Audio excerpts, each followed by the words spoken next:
So I was playing Mario Kart on Switch, appreciating it. Too perfect. And something about this masterpiece was a little dark. Mario Kart 8 is a perfect game, but it wasn't always that way. Originally released on the Wii U, Mario Kart 8 has gone on to be one of the best selling Switch games of all time. And Mario Kart 8 Deluxe is a 10 out of 10 in my opinion. The sales definitely reflect that. The point of this video is to highlight what type of dark magic Nintendo used to craft it, like the pyramids. Looking back, Mario Kart has obviously been released multiple times. In its Wii U iteration, Mario Kart was actually a critical and commercial success.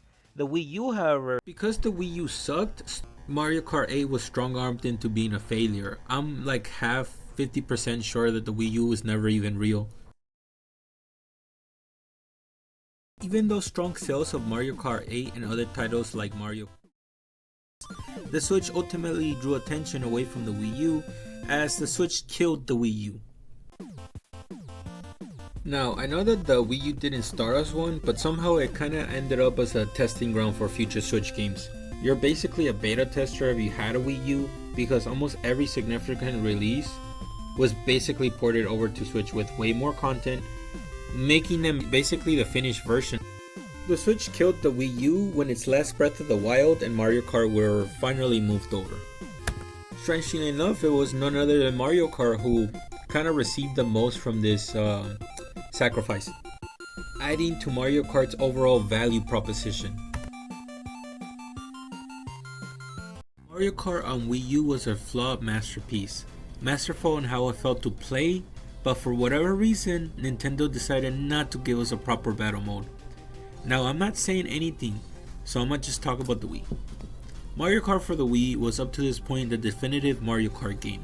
Aside from motion controls, Mario Kart on Wii sold a lot of copies. To reuse regular courses from the racing mode when Mario Kart Battle Mode was so legendary on the Wii, that should be a crime, downgrading a great and super addictive mode that people expect and would clearly miss.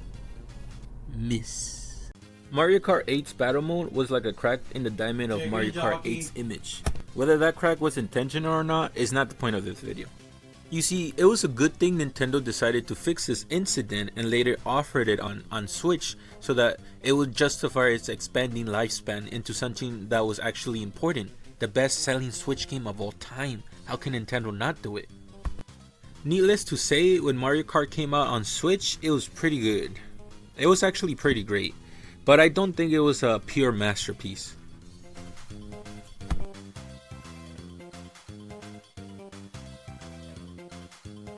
To get clear is that Mario Kart 8 perfected the Mario Kart 8 format, but I'm gonna say something controversial. This version of Mario Kart 8 was actually a 9 out of 10. You see, from a conceptual level, I feel like Smash Ultimate has more of a claim to a 10 out of 10 than Mario Kart 8 at this point. So we all knew ahead of time DLC was gonna get added to Smash, but for Mario Kart 8, we didn't know anything.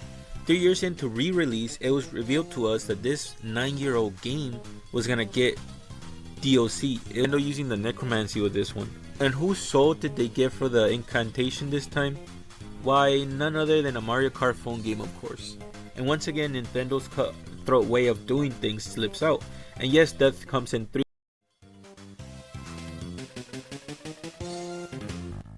Upon DLC coming out towards the end of its lifespan, Mario Kart 8 became a masterpiece later on because it cheated to get there, and the next steps onto turning this from a 9 to a 10 was eating a phone game.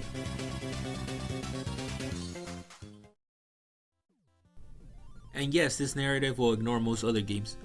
No, but seriously, overall, Nintendo improving the product even more over time is a great way of making this a definitive version, taking out both the Wii and the Wii U Mario Kart games. Conclusion, no, cut this out.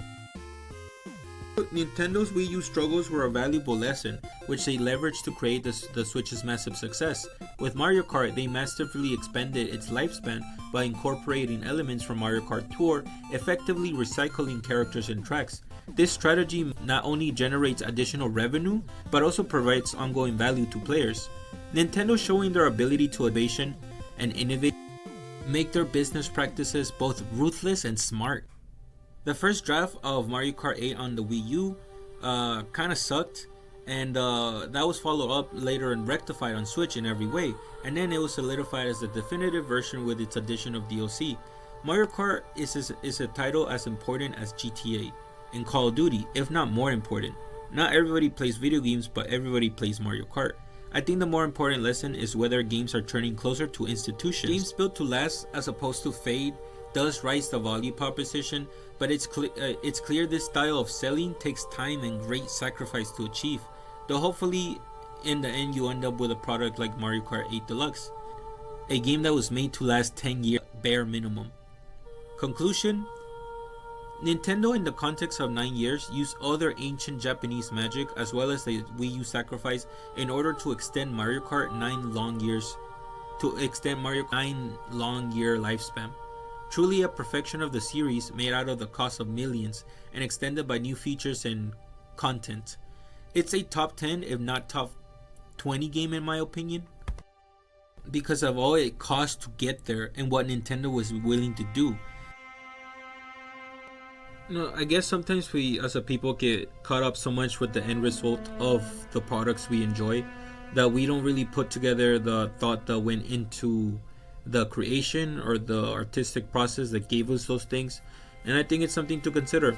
But I'm still not gonna buy a new Mario Kart because I still have this infinitely cursed time protected one that Nintendo put all their hard work into. So why would I need to buy a new Mario Kart, right? But those are all for my thoughts, and if you like what you saw, like and subscribe. And yeah, thank you for your time and stay safe.